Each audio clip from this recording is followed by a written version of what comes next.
verset 34. Matthieu 8, au verset 34.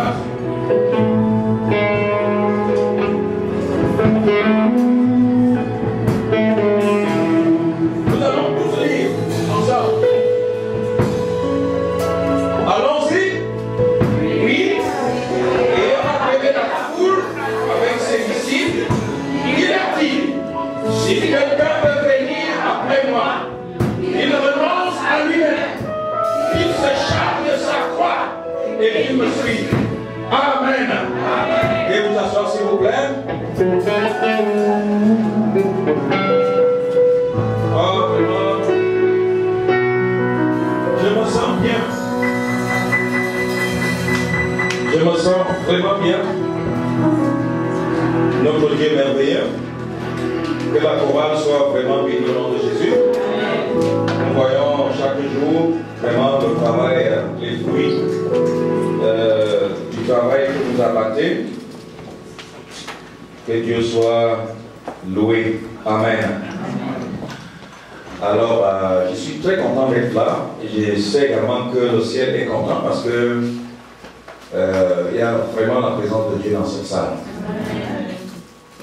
Alléluia. Il y a souvent eu la présence de Dieu ici, mais ce matin, c'est particulier. Alléluia. Surtout que nous sortons d'un jeûne que nous avons pris pour un objectif clair, un objectif principal. Amen. Soyez donc tous bénis et bienvenue à toutes les personnes qui nous rejoignent également ce matin et qui peut-être n'ont pas pu gêner parce qu'elles n'étaient pas au courant, mais qu'à cela ne tienne, la présence du Seigneur qui est dans cette salle va briser les barrières et les limites. Amen. De sorte que même si vous n'étiez même pas au courant de ce qui va se passer, mais que vous ayez votre part. Amen. Donc, nous bénissons notre Dieu. Alors, ce matin, nous devons poursuivre notre message que nous recevons ici depuis pratiquement 2 semaines, n'est-ce pas? Je vais dire 3 semaines parce que nous continuons aujourd'hui. Nous avons reçu un homme de Dieu ici il y a 3 semaines en arrière, 2 semaines certainement, 2 dimanches en arrière, qui nous a enseigné sur le mystère des autels. Et le Seigneur m'a mis à cœur de continuer le même message, ce que j'ai fait dimanche dernier, en parlant également du mystère des autels, avec précision que on devait aller au-delà de nos limites. Donc le mystère des autels, 2 points, aller au-delà de ses limites. C'était ça. Alors tellement nous avons eu des choses à dire à ce sujet que le Seigneur m'avait demandé de revenir ce matin pour que nous puissions, dans une cérémonie spéciale, au travers des prières spéciales et particulières, détruire les autels. Amen. Amen. Nous avons compris dès le premier dimanche, donc le jour où l'homme de Dieu nous a enseigné ici, et puis comment les autels parlent dans les vies, comment les autels réclament des choses dans nos vies et comment les autels influencent les vies. C'est également ce qu'on avait essayé de dire dimanche dernier en parlant des autels. Et nous avons dit que un autel peut être soit physique, donc soit visible, soit invisible. Il n'en demeure pas moins vrai qu'il s'agit là toujours d'un autel. Et que les autels ont des existences réelles, une existence réelle, dont les autels parlent. Les autels, en réalité, réclament des choses. Les autels ont une influence. Et que nous, qui sommes descendants probablement des ancêtres qui n'avaient pas adoré le vrai Dieu, l'idolâtrie, en réalité, est rentrée dans notre lignée parentale. Et même après avoir reçu Jésus dans notre vie, ces autels-là influencent la vie de beaucoup de chrétiens. Et le constat était que Nous prions bien. Nous chantons bien. Regardez ce qui vient de se passer là.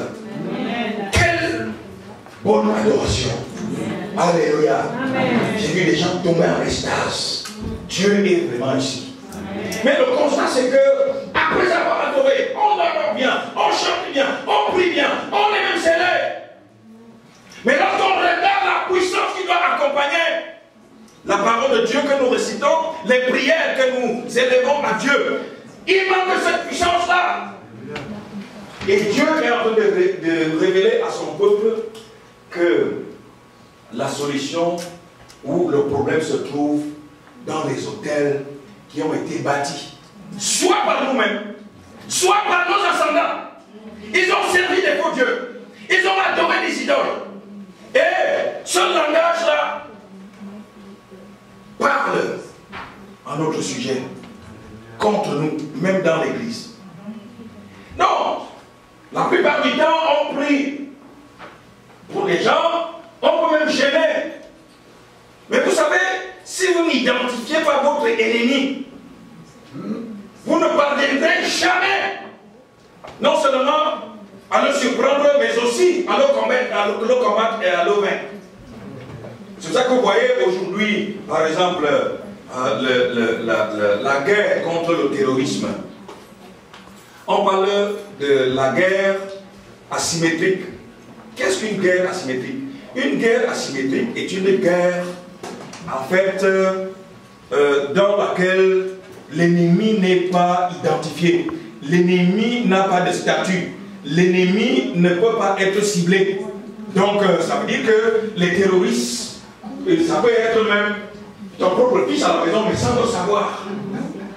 Donc, c'est que vous pouvez utiliser toutes les armes sophistiquées du monde, mais plus vous combattez, je ne sais pas, vous détruisez les kamikazes ou, je ne sais pas, les terroristes qui viennent d'être, je ne sais pas, arrêtés, attrapés, plus d'autres vont se réveiller, parce qu'ils se baladent comme des électrons libres à travers le monde.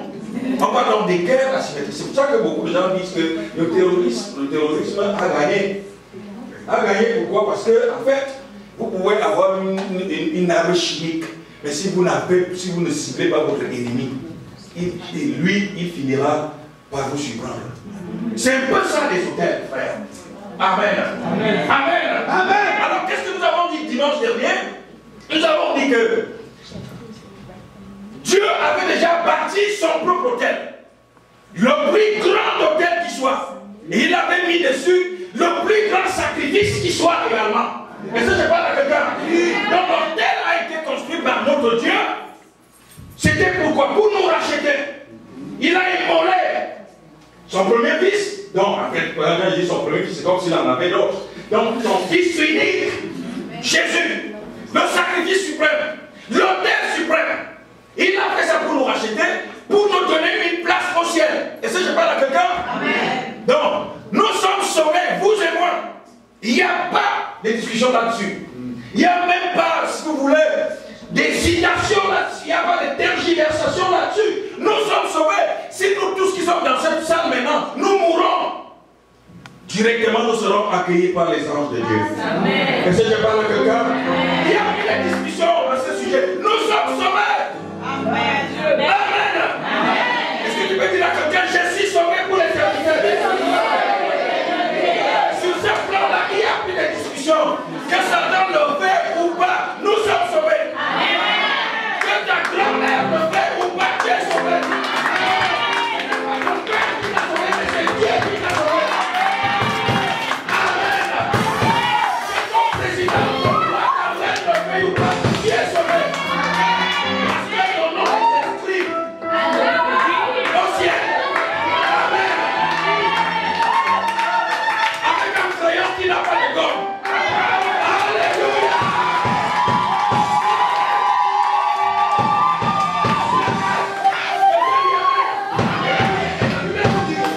Et là, c'est n'importe quoi qui parle.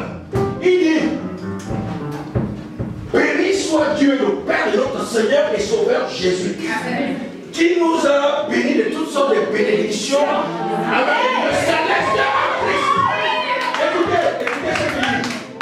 Il dit, en lui, nous avons cru. Quelqu'un dit Amen.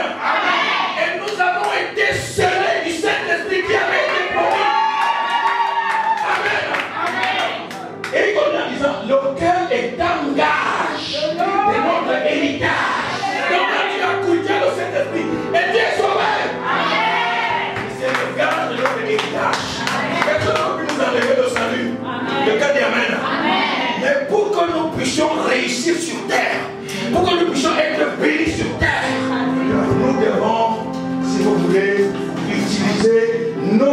autels et nos propres sacrifices. Est-ce que je parle à quelqu'un? Alléluia. J'ai dit encore Alléluia. Écoutez, Jésus dit, il appelle la foule, il appelle les disciples et dit, qui veut venir alors, qui veut me suivre, doit faire quoi? Doit porter sa propre croix. Parce que moi, je porte déjà la croix de tout l'univers, de tout le monde à pied. Mais qui veut me suivre, qui veut être béni, il doit faire quoi? Il doit porter sa propre croix. Amen. Amen. Amen. Amen. Écoutez-moi bien, frère. Nous devons comprendre comment le christianisme fonctionne. Amen. Parce que beaucoup de gens vont dire, nous sommes sauvés par la grâce. Oui, grâce pour grâce. On dort. On rentre chez nous. Vous savez, je suis sauvé, frère. Je suis sous la grâce. Amen. Ah, Dieu est bon. Par rapport à ce que nous avons vu dimanche dernier, qu'on est plus sérieux avec le diable parce que le diable est méchant, mais vraiment moins sérieux avec Dieu parce que Dieu est bon. Alléluia. Chacun doit bâtir son propre autel. Qu'est-ce que Jésus voulait dire? Que moi, j'ai déjà été immolé. Quelqu'un dit Amen. Donc j'ai porté la croix, non, la croix pour le monde entier, pour vous tous. Donc il y a cet autel qui existe. Je suis déjà immolé. Donc chacun de vous doit également bâtir son propre autel pour réussir sur terre. Parce qu'au ciel, il n'y a plus de discussion. Rien de... Aucune personne, aucun ange, aucun esprit, aucun roi ne peut plus rien dire par rapport à notre salut. Amen. Est-ce que nous comprenons ça? Donc ça veut dire que, frère, si nous voulons être bénis sur terre par Dieu, nous devons nous donner entièrement à Dieu. Amen. Quelqu'un dit Amen. Amen. C'est ça que l'apôtre Paul dit dans Romains 12, verset 1. Il dit, je vous exhorte donc, frère, à offrir vos corps comme un sacrifice vivant. Vous comprenez ça? C'est-à-dire, dans notre propre corps, nous devons déjà refléter la gloire du Seigneur. Nous devons respecter, mettre en pratique la parole de Dieu dans notre propre corps, qui est aussi un autel. Amen. Amen. Qui est aussi un autel. Parce que tout le doigt, ce n'est pas n'importe quoi qui doit être sacrifié sur mon corps, qui est le temple du Saint-Esprit. Est-ce que je parle à quelqu'un? C'est très important. Donc, qu'est-ce que ça veut dire? Ça veut dire que du lever jusqu'au coucher du soleil, notre pensée doit être la pensée de Dieu. Nous devons toujours réfléchir sur comment faire pour que la maison du Seigneur soit bien. Amen. Comment je peux faire pour que ma voix soit une belle voix pour le Seigneur? Amen. Comment je peux faire pour que les frères et sœurs à l'église soient à l'aise? Comment je peux faire pour qu'il ne manque rien à l'église? Parce que c'est notre hôtel ici. Et chacun qui vient bâtir son hôtel ici, le bâtit pour sa propre vie. C'est ça que vous allez voir. Quand par exemple, Corneille n'était pas un chrétien. Est-ce que je parle à quelqu'un? Il n'était pas un chrétien. Mais il faisait naturellement des choses. Il donnait des aumônes. Il avait même bâti un temple. Mais un jour, l'ange du Seigneur l'a visité. Et il a dit, tes offrandes, tes aumônes sont arrivées jusqu'au ciel. Et maintenant, pour que tu sois sauvé, envoie quelqu'un appeler Pierre. Il est là de dire ce que tu dois faire. Amen. Donc, ce qu'il faisait parlait en sa faveur. Quelqu'un dit Amen. Je connais une autre femme qui s'appelait Tabitha Dorcas, qui faisait des bonnes œuvres. Quand cette femme est décédée, elle ne pouvait plus prier, étant cadavre, étant encore inerte. Mais ce sont ces œuvres qui ont commencé à parler.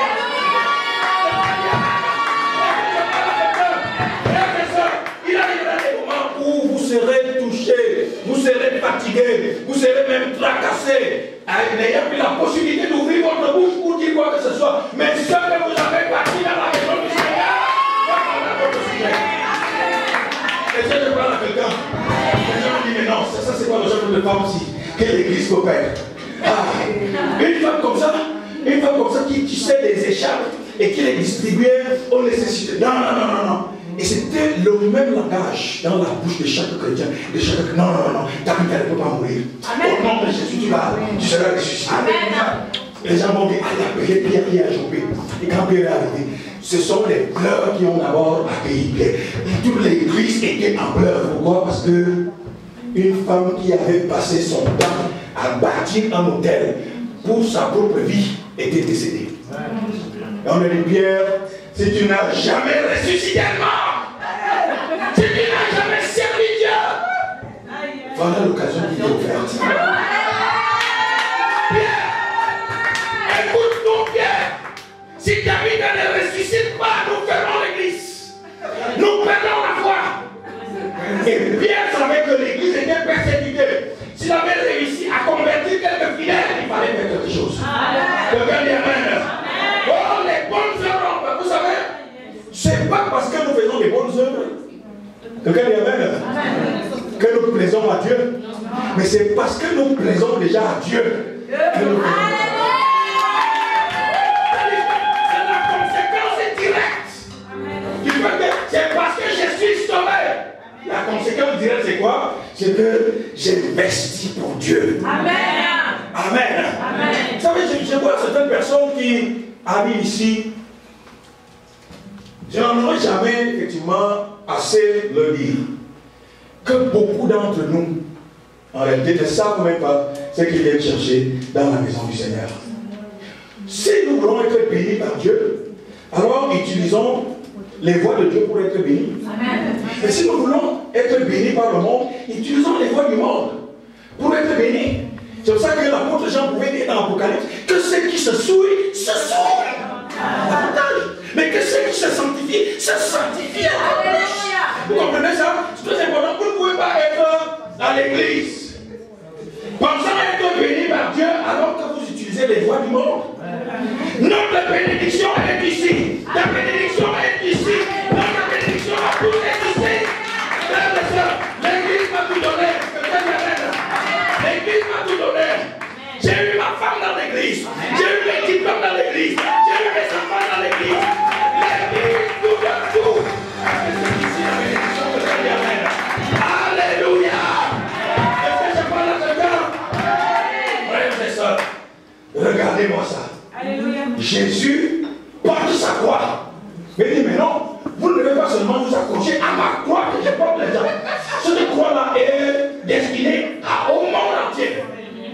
Que chacun de vous puisse travailler pour sa part. Amen. Alléluia. Amen. Vous voulez être puissant, vous voulez être élevé, vous voulez être béni, vous voulez être une femme de renom ou de grande renommée. Il faut travailler au niveau de l'autel.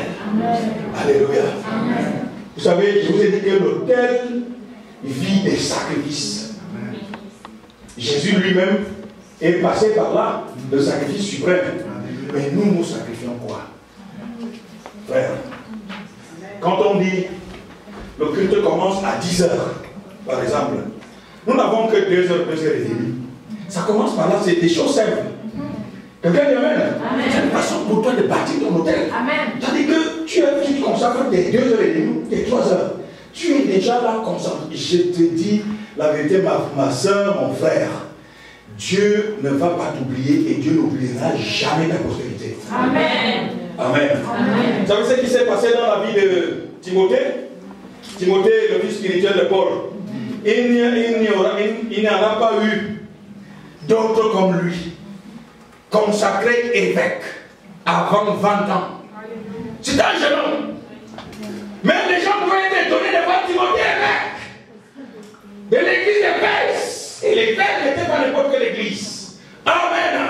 Amen. Mais c'est parce que sa grand-mère avait cru au Seigneur, sa mère elle-même avait cru au Seigneur. Et l'apôtre Paul peut lui rendre hommage en disant que la foi que tu as, toi, Timothée, c'est la même foi qui habita par le passé dans ta grand-mère qui s'appelle Eunice ou Loïc. Voilà, et dans ta mère qui s'appelle comment? Eunice. Donc, la foi qui se manifeste dans ta vie actuellement vient de ce que tes ancêtres ont fait. de ce que tes parents ont fait. Et parfois, les choses que nous faisons viennent de l'influence des choses que nos ancêtres ont faites. Et si je parle à quelqu'un, nous sommes vécus ce matin pour détruire les hôtels. Je te dis la vérité que ta vie ne sera plus la même. Personne ne te réclamera plus jamais rien. Parce que ces hôtels vont être détruits. Amen. Aujourd'hui même. Dis à ton voisin, à ta voisine, aujourd'hui même pas devant Dieu. Au nom de Jésus, ça mérite ton Seigneur, on acclame le Seigneur.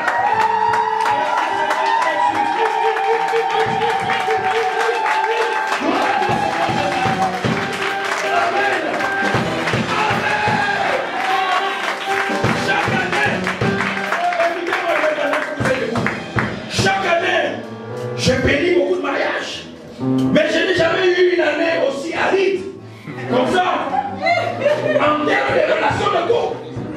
Vous voulez que je termine l'année sans bénir le mariage? J'ai dit non. J'ai dit non. J'ai dit non.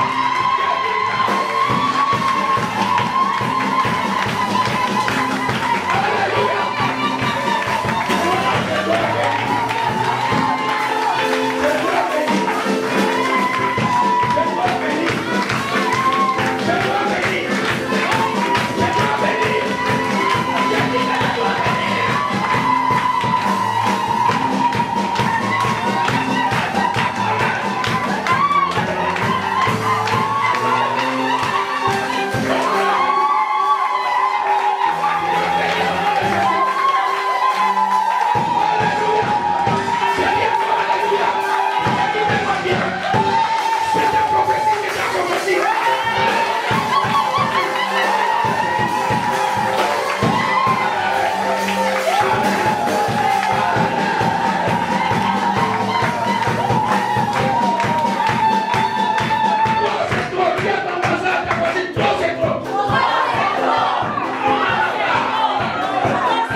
Demandez à ma femme, nous étions encore tout jeunes, là, jeune couple en Suisse.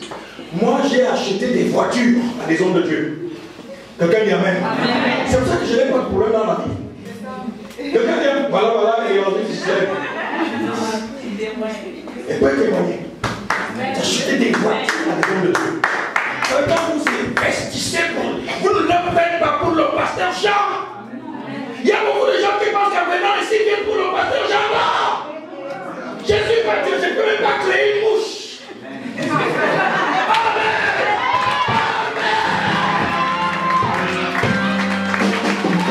Vous venez ici pour Dieu. Nous venons tous pour Dieu.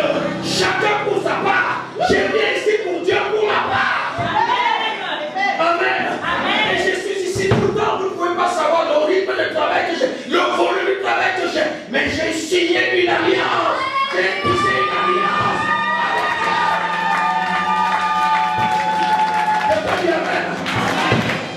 Vous savez aussi quelque chose qui se passe en Suisse.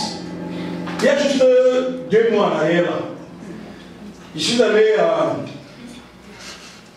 l'ambassade de mon pays, là-bas, auprès de la Confédération helvétique, pour demander un visa. Quand je me suis présenté, je suis allé avec 2 sœurs en Christ qui m'ont accompagné là-bas. Et qu'est-ce qui s'est passé? Quand nous sommes arrivés à l'accueil, j'ai dit que je voulais rencontrer l'ambassadeur. L'ambassadeur, c'est quelqu'un qui me connaît, c'est même d'ailleurs un ami. Alors la secrétaire me demande, vous voulez que je lui dise que vous êtes qui? Qui veut le voir? Et allez lui dire, le pasteur Jean Fouda veut le rencontrer. Bon alors, la secrétaire va m'annoncer et tout. Et puis l'ambassadeur était tout excité. Et puis bon, il appelle certains de ses collaborateurs. Venez saluer le pasteur Fouda. Bon, Il s'est présenté comme pasteur, mais c'est aussi un grand docteur, c'est même un professeur d'université. Et puis, là-bas, quand on rentrait, j'avais été servi, tout. Il dit, mais monsieur, pourquoi vous ne vous êtes pas présenté comme docteur tel? C'est ce que je vois les gens faire ici, quand ils arrivent. Alors voilà, ils mettent en avant les titres du monde. Je suis docteur tel. Vous vous êtes présenté comme pasteur. Je lui ai dit, celui qui est pasteur vaut 1 million de francs.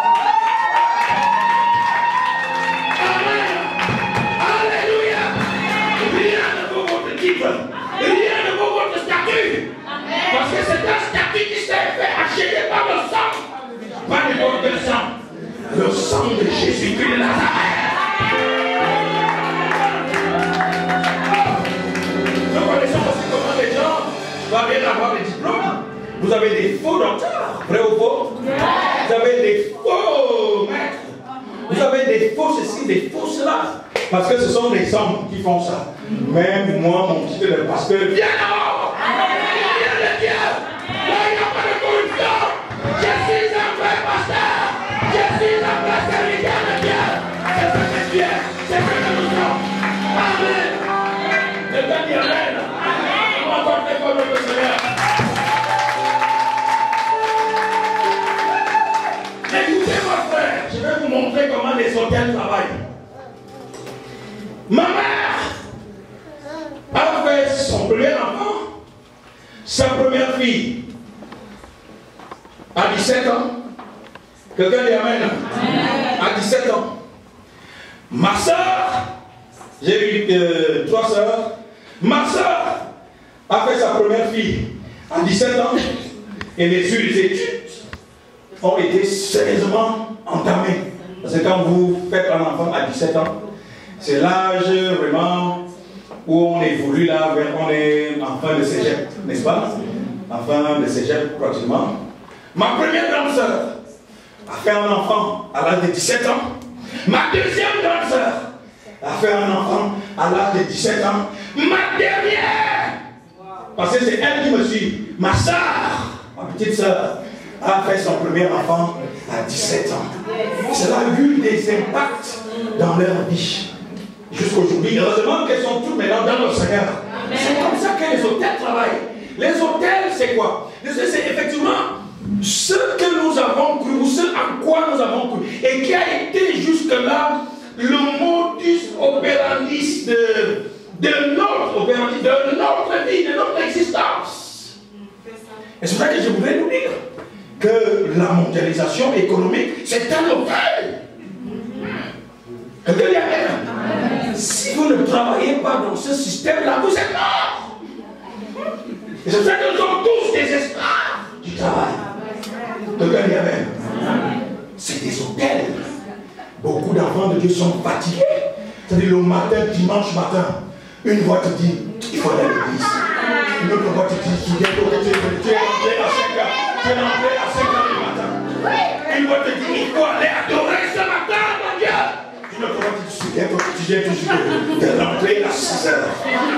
Et puis finalement, la voix qui parle fort.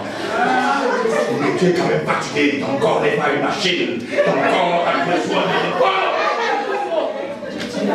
Tu t'enfonces. Les hôtels ont eu le dessus. C'est vrai que beaucoup de gens apportent de l'enfer. Ils paient de la foi. Nous ne les voyons plus ici. Des hôtels. Ne pensez pas seulement que vous allez voir des esprits, je ne sais pas qui vous visitent la nuit. C'est comme ça que les hôtels fonctionnent. Est-ce que je parle à quelqu'un? Est-ce que je parle à quelqu'un? Alléluia. Je connais encore l'histoire, frères et sœurs, d'une famille, de mon village. Comment ça se passe? Dans cette famille-là, le père, non, l'arrière-grand-père, était soldat. Il est mort en guerre à 34 ans. Il a laissé un fils, donc, qui lui aussi est devenu soldat. Et il est mort en guerre également à 32 ans. Lui, l'autre là, il avait eu Aussi un fils, lui n'est pas devenu soldat, mais il est devenu quand même policier. Quelqu'un dit amen. Il s'est fait tirer dessus par des bandits. À 32 ans, il est mort. Et son propre fils qu'il a laissé venait toujours d'être admis au concours d'entrée à l'académie de police de mon pays. Pendant qu'ils sont en train de... Il était limite d'âge là. 31 ans là, et quelque chose. Pendant qu'il faisait les exercices de recrutement, il avait déjà tout fait, donc il avait réussi. Alors maintenant, en commençant le stage, il est mort, essoufflé, arrêt cardiaque. Exactement comme son arrière-grand-père, son grand-père, son père et lui-même. C'est comme ça que les hôtels fonctionnent. Vous pensez que si le mariage devient difficile, le mariage est si difficile dans des sociétés comme ça, c'est des hôtels. C'est des hôtels. Ça, c'est le langage des hôtels. Aujourd'hui, vous avez vu un couple vraiment très bien à voir. Tout le monde aimerait leur ressembler. Tout le monde aimerait être comme la femme de tel ou comme le mari de tel. Mais au fur et à mesure que l'influence des hôtels prend de l'envergure, prend de l'ampleur, du jour au lendemain, vous croisez madame vous dit, depuis 3 mois, je ne sais pas où est parti mon mari. Vous rencontrez le mari, qu'est-ce qui se passe? Je ne sais vraiment pas ce qui m'arrive.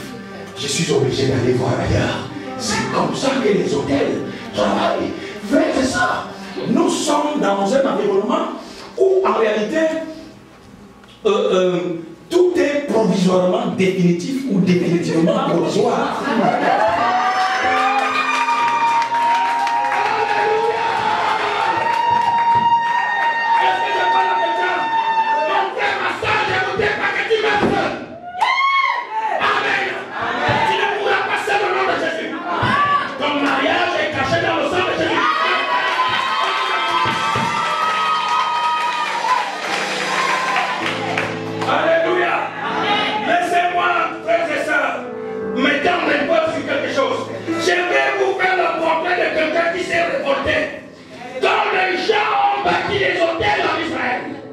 En abandonnant le vrai Dieu, vous allez voir la fureur qui va animer ce roi-là, que Dieu avait prophétiquement envoyé pour mettre fin au règne de Baal, d'Astarté, des faux dieux, de l'idolâtrie en Israël. Venez avec moi dans 2 Rois 23. Dans 2 Rois 23, on pourra peut-être commencer à partir du verset 6. Vous y êtes? 2 Rois 23. Allons un peu à partir de verset 4.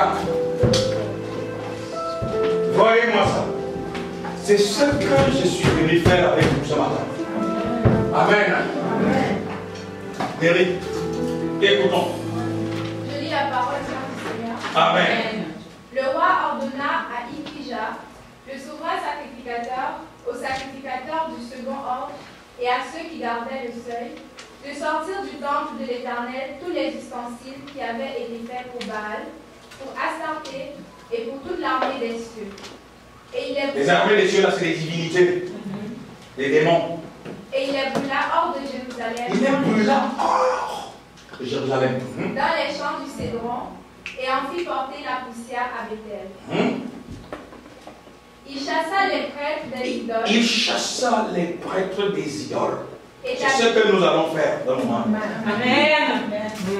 Établi par les rois de Juda pour brûler les parfums sur les hauts lieux dans les villes de Juda. Au lieu de venir brûler les parfums sur l'autel de l'Éternel, il brûlait les parfums sur les hauts lieux dans les villes de Juda et aux environs de Jérusalem.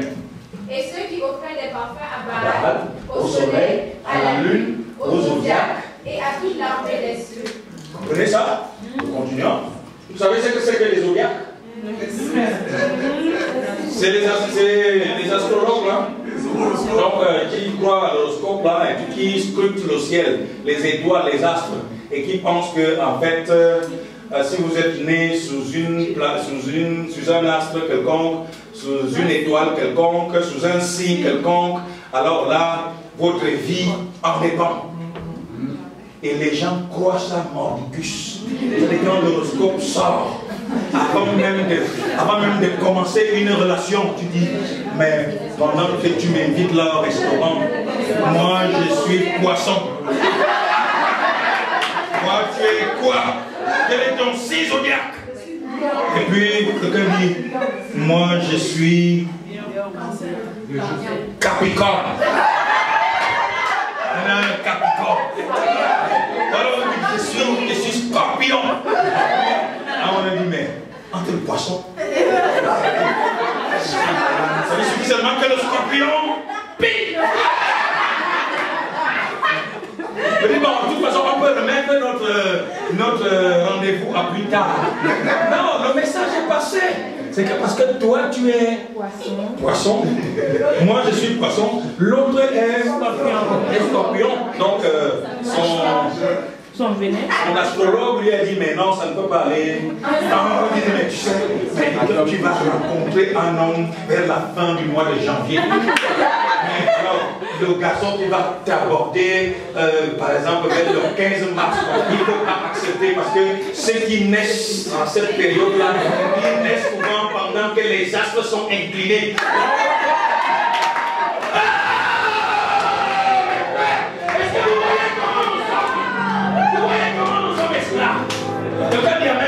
Que tu sois poisson, que tu sois Capricorne, que tu sois taureau, quand c'est la volonté de Dieu, c'est la volonté de Dieu.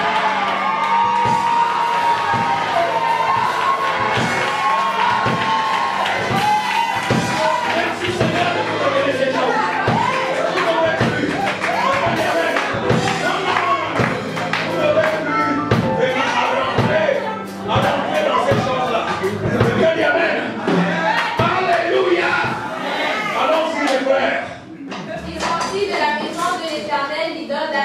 Écoutez-moi bien. Il sortit de la maison de l'Éternel, l'idole d'Astarté, qu'il transporta hors de Jérusalem vers le torrent de Cédron. Il la brûla parce que sa bloc existait. Et il la réduisit en poussière. En poussière, c'est ce que nous avons fait. Et il en jeta la poussière sur les sépulcres des enfants du peuple. Il abattit les maisons des prostituées qui étaient dans la maison de l'Éternel et où les femmes tissaient des tentes Astarté. Vous voyez, tout ça, on est dans le temple. Hein? Vous voyez les choses qui se passent dans le temple. Regardez, transporter ça, partez vraiment d'Israël là et revenez, actualiser ceci dans notre propre vie. Vous comprenez ça? Parce que nous sommes le temple aussi, n'est-ce pas? Donc vous voyez dans le même temple. Vous avez des prostituées dans le même temple, vraiment qui appartient à l'Éternel. Vous avez des idoles qui appartiennent à Baal, qui appartiennent à Astarté. C'est exactement ce qui est. Vous avez des gens même qui sont assidus à l'église, alors que dans leur tête là, ils sont accros à l'astrologie. Dans leur tête là, ils sont accros à la magie. Une dame est venue me voir, il n'y a pas très longtemps. Me dit, pasteur Jean, je suis à la recherche d'un appartement. Je sais que tes prières m'ont souvent aidé. Une femme d'ici. Alors je lui dis, mais comment tu gères ta foi depuis longtemps que je ne te vois plus? Il me dit, oh, vous savez, pour couper court, je suis spirituel. Amen. Pour couper court, je suis spirituel. Parce que j'ai commencé, après vous là, à aller à fréquenter une église. Après, j'ai rencontré un monsieur là-bas qui m'a amené chez l'église. Donc, il le rencontre dans l'église. Et le monsieur en question l'amène où? Chez l'église. Et puis, donc maintenant, ils ont passé un temps chez l'église. Elle a commencé à faire du yoga. Après, ils sont maintenant dans un temple. Comment elle a appelé ça? Elle dit, bon, c'est vrai, quand j'ai le temps, je vais à l'église prier. Et puis, en semaine, je vais chez les bouddhistes, je fais du yoga, je vais encore dans ce temple-là, des Illuminati. Donc, je lui dis, avec toute la bonne volonté que j'ai, vraiment, je je ne peux pas prier pour toi. Je suis vraiment désolé. Non, c'est que je m'amuse. J'ai dit, mais l'heure n'est plus vraiment à la débauche d'onction. Vous comprenez ça? Il y a des gens qui viennent comme ça, ils viennent prendre l'onction et puis ils repartent. Non, l'onction là, je ne veux plus la donner comme ça. Et je ne parle à quelqu'un. Il faut qu'on soit sûr, parce que nous sommes moins sérieux avec Dieu. Il faut qu'on soit sûr que telle est vraiment sérieuse. Telle est sérieuse avec Dieu. Alors nous prions aussi sérieusement pour les Alléluia. Il dit encore Alléluia. Un homme qui a cru au Seigneur, qui va dans une église, rencontre quelqu'un aussi dans l'église, qui l'amène dans les sectes, dans les machins. Donc, beaucoup de gens sont comme ça dans l'église. Vous avez le pied gauche et bouddhiste.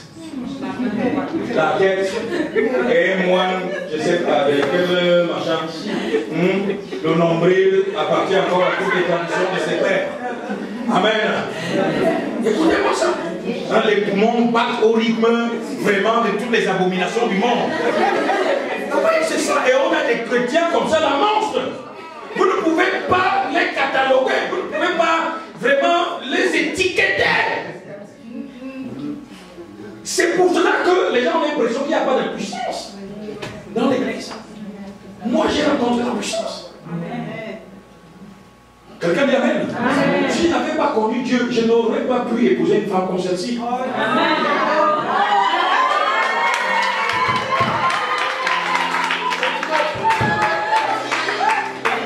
vous dis mes frères, moi je viens d'une famille très pauvre. Personne ne vendait notre peau, la chair, non. J'étais voué à la malédiction, à tout jamais. Quelqu'un dit Amen. Qu'est-ce qui aurait pu me donner une femme pour que je sois un homme stable et équilibré dans la vie? Personne.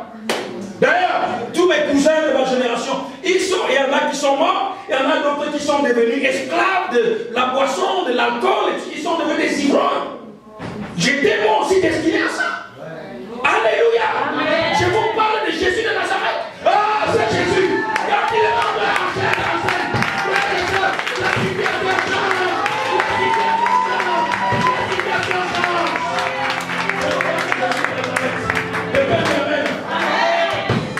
Je ne peux pas donner le coup de vie. C'est pas à équilibrer la vie. Je peux parler comme étant quelqu'un. Je peux me sentir à l'aise partout où je suis. Mais je la remets de loin.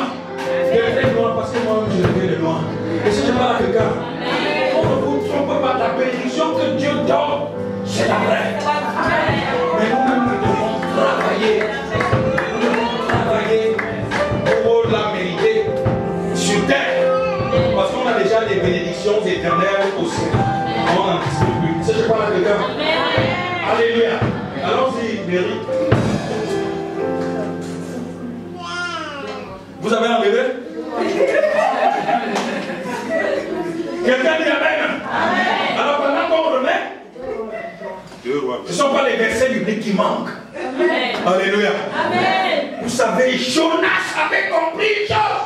Quelqu'un dit avec moi quoi, pasteur? Jonas vient de désobéir à Dieu. Et Dieu vient de le punir d'une punition vraiment mortelle. Il est jeté dans la mer, englouti dans le ventre d'un poisson. Il est non seulement dans l'obscurité des profondeurs des océans, mais il est encore dans l'obscurité des entrailles des trois poissons. Alléluia. Écoutez-moi bien. Jonas sait quelque chose.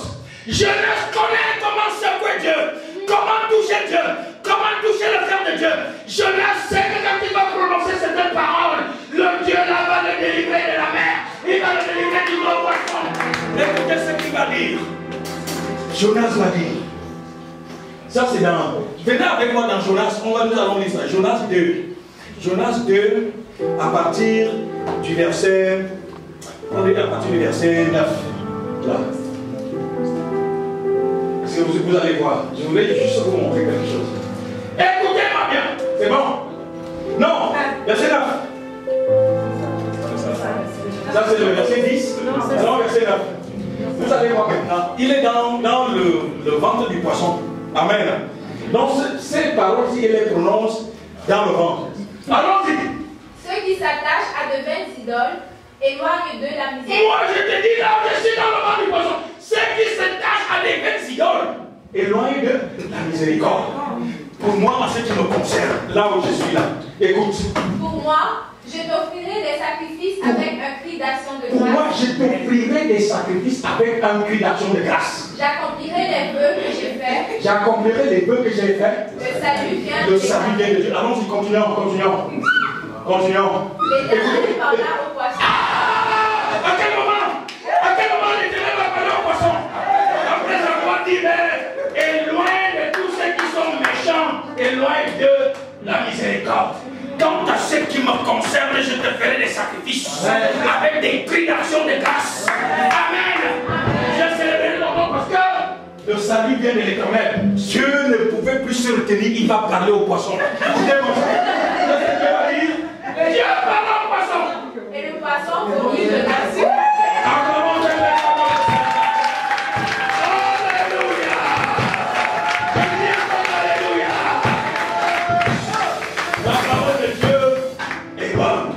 Quelqu'un dit Amen. Jonas était prophète. Et Jonas connaissait comment Dieu fonctionne. Jonas connaissait comment toucher le cœur de Dieu. Il est de désobéir à Dieu, n'est-ce pas? Mais il sait que Dieu n'est pas insensible au sacrifice. Amen. Et aux actions de grâce. Dès qu'il a prononcé ça, Dieu a parlé au poisson. Il est temps maintenant que tu vomisses Jonas pour que je ne passe pas à côté des sacrifices.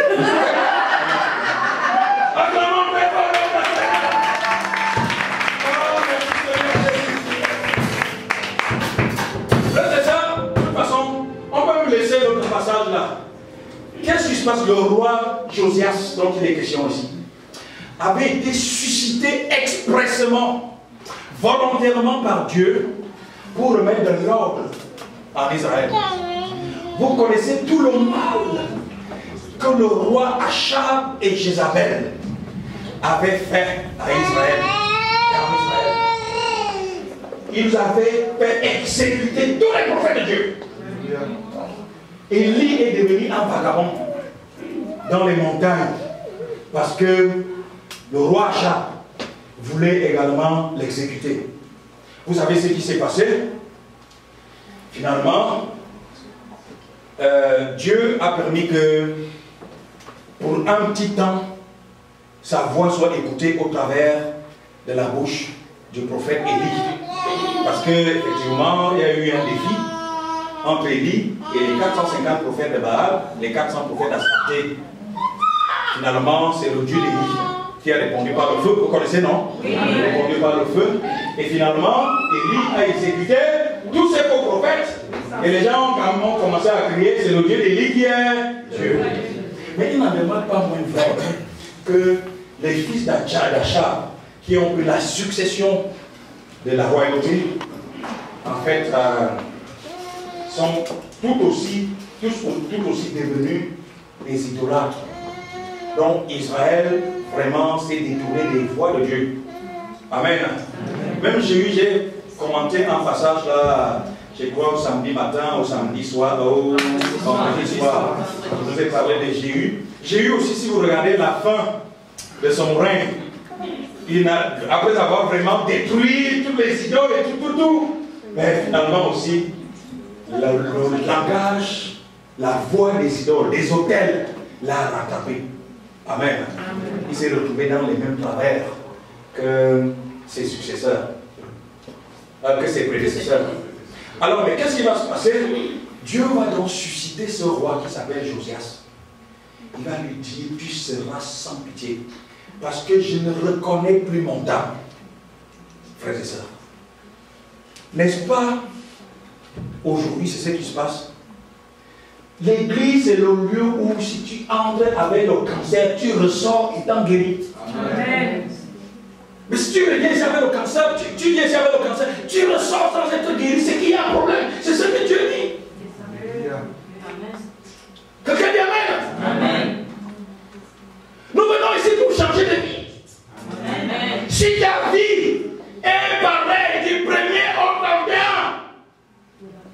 Que servirait-il à toi de venir à l'église tout le temps?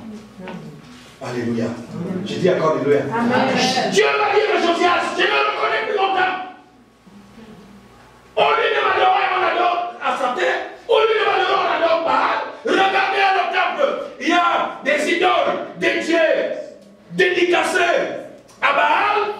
De ce côté, d'autres dédicacés à Astarté de l'autre. Et même dans un coin du temple, il y a de la prostitution. Amen. Quand on voit les gens venir avec des sacrifices, croyant que les sacrifices me reviennent, moi Dieu. Alors que ces sacrifices-là sont dédiés, sont faits pour les faux dieux, pour les idoles. Frères et sœurs, Josias a donc tissé alliance avec Dieu dans le peuple. Il a fait sortir les ustensiles. Les ustensiles, c'était effectivement des éléments sacrés qui étaient dans le temple. Il les a fait sortir.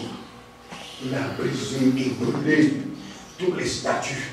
Elle dit non, si vous continuez avec Israël, ça ne va pas s'arrêter là. Dès que j'ai fini de nettoyer le temple du Dieu vivant, je veux aller dehors. Il veut briser toutes les statues. Allons jusqu'à tuer les prêtres. Profaner les hauts lieux. Parce qu'il y avait des hauts lieux partout. Et qu'est-ce qu'il faisait? Dès qu'il avait abattu un haut lieu, il le rend en poussière, en sang. Après, il va exhumer des ossements humains. Il brûle ces ossements humains pour profaner le haut lieu. Amen. Amen. La Bible dit que lui, il est resté correct envers Dieu. Et à la fin, il avait réussi à exterminer. Alléluia. Amen.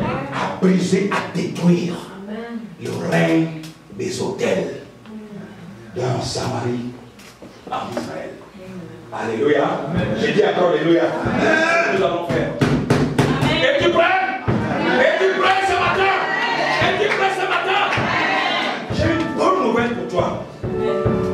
Je voudrais que tu oublies tout ton passé. Tous les échecs que tu as essuyés jusqu'ici par rapport à un domaine ou par rapport à un homme. Je suis un homme nouveau là où je pars. Et je voudrais que tu sois une femme ou un homme nouveau. Une femme nouvelle et un homme nouveau. Une rencontre extraordinaire avec Dieu. Quelqu'un dit Amen.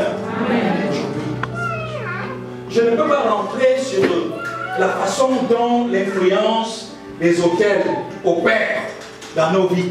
Mais laissez-moi seulement vous dire que il y a dans certaines affaires un certain seuil à ne pas franchir. Dès que vous franchissez ce seuil-là, vous devez commencer à vous poser des questions. Pourquoi ça m'arrive à moi? Pourquoi ceci? Pourquoi ceci? Vous devez savoir qu'il s'agit là du langage des autels. Amen. Levez-vous. Faites comme je fais. Qu'est-ce que nous devons faire? Briser. Amen. Et briser. Briser les autels. C'est ce que nous allons faire tout à l'heure. Je ne sais pas les faux dieux qui ont été servis par tes ancêtres depuis toujours. Tout ce que je sais, c'est que ce matin, c'est la déclaration de la destruction de ces autels. Amen. Au nom puissant de Jésus. Amen. Au nom de Jésus. J'ai dit encore au nom de Jésus. Amen. Aucun autel ne subsistera plus jamais dans ta vie. C'est la fin aujourd'hui. Nous allons vivre heureux parce que nous avons Jésus avec nous. D'où vient-il que là où vraiment c'est facile pour les gens qui ne connaissent même pas Dieu, nous pour y arriver, nous devons d'abord aimer. Amen. C'est la fin ce matin. Au nom puissant de Jésus. Au nom puissant de Jésus. Au nom de Jésus. Est-ce que nous pouvons nous mettre debout s'il vous plaît? Frères et sœurs, nous allons vraiment rentrer dans la prière.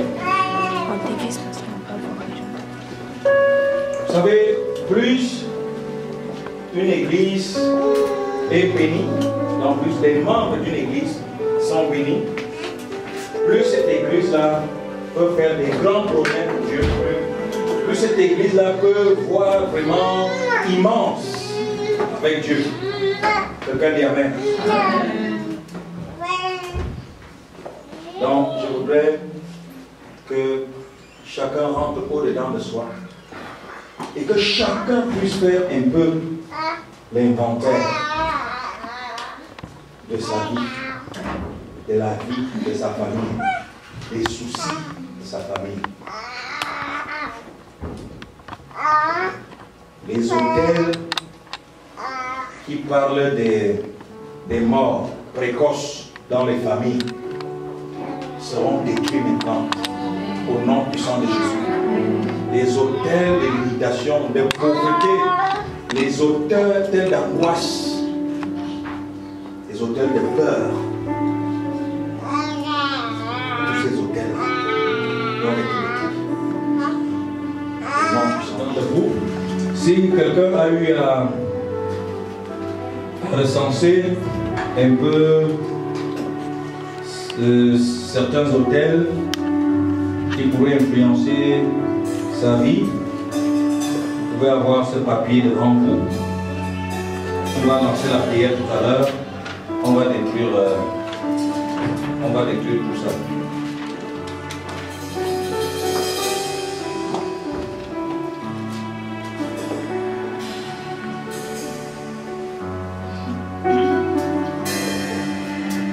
Maintenant, je vais dire rapidement ici un verset. Genèse 12, à partir du verset 1. Je lis juste le verset 1. L'Éternel dit à Abraham, va-t'en de ton pays, de ta patrie et de la maison de ton père, dans le pays que je te montrerai.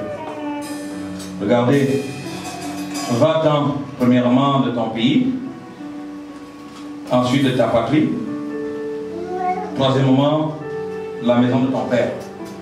Donc nous pouvons comprendre que Dieu, pour délivrer Abraham, devait l'extirper de l'influence de la maison de son père, donc de sa propre famille, de l'influence de sa tribu, de l'influence de son pays. C'est exactement comme ça que, frères et sœurs, les autels agissent dans les vies. Au niveau de la famille, ils agissent. Au niveau de notre tribu, c'est pour ça que vous allez voir. Ça, c'est un verset que j'aurais dû peut-être lire avec vous, mais sur votre, on va dire pour votre instruction, que vous savez, quand Jésus est arrivé, avant de commencer son ministère, il avait appelé Philippe. Et il avait dit à Philippe, Philippe, suis-moi. Philippe était de Bethsaïda, donc dans la même ville qu'André et de Pierre. Et puis Philippe va appeler Nathanaël, parce que Nathanaël aussi est devenu disciple de Jésus. Écoutez ce que Nathanaël dit à Jésus. Nathanaël va dire à Philippe, Philippe va lui dire, j'ai rencontré quelqu'un, un prophète. Il se peut que c'est de lui dont le prophète Isaïe, Moïse, avait parlé. Donc, il dit des choses vraiment, c'est un prophète et tout, et qu'il devait venir effectivement de Galilée. Et puis, écoutez ce que Nathanaël va dire. Nathanaël va lui dire, rien de bon ne peut venir de Nazareth. Comprenez? C'est-à-dire que dans la pensée de Nathanaël et de tous ses concitoyens, vraiment Nazareth ne pouvait pas en réalité faire sortir, produire le Messie. Il y a des gens qui pensent comme ça pour ta famille. Amen. Amen. Qui pensent comme ça là de ta propre vie. Amen. Que toi tu ne pourras rien faire. Vous ne pourrez rien faire. Et pourtant effectivement Jésus venait de Nazareth. Parce que les prophéties parlaient seulement d'un prophète, enfin, du Messie qui allait naître à Bethléem, donc en Galilée. Mais elle ne parlait pas beaucoup de Nazareth. Or, Jonas, dont nous avons lu la parole tout à l'heure, venait lui aussi de Galilée, mais il était de la ville de Cana, Galilée.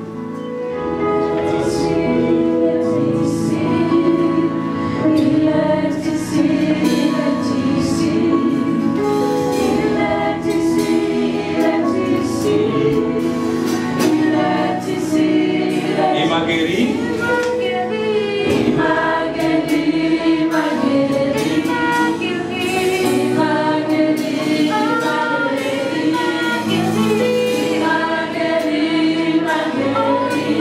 On chante vraiment en mimant, une voix basse.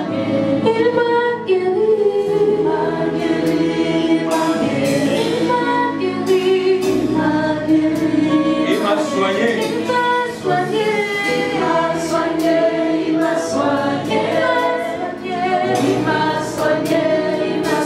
Il m'a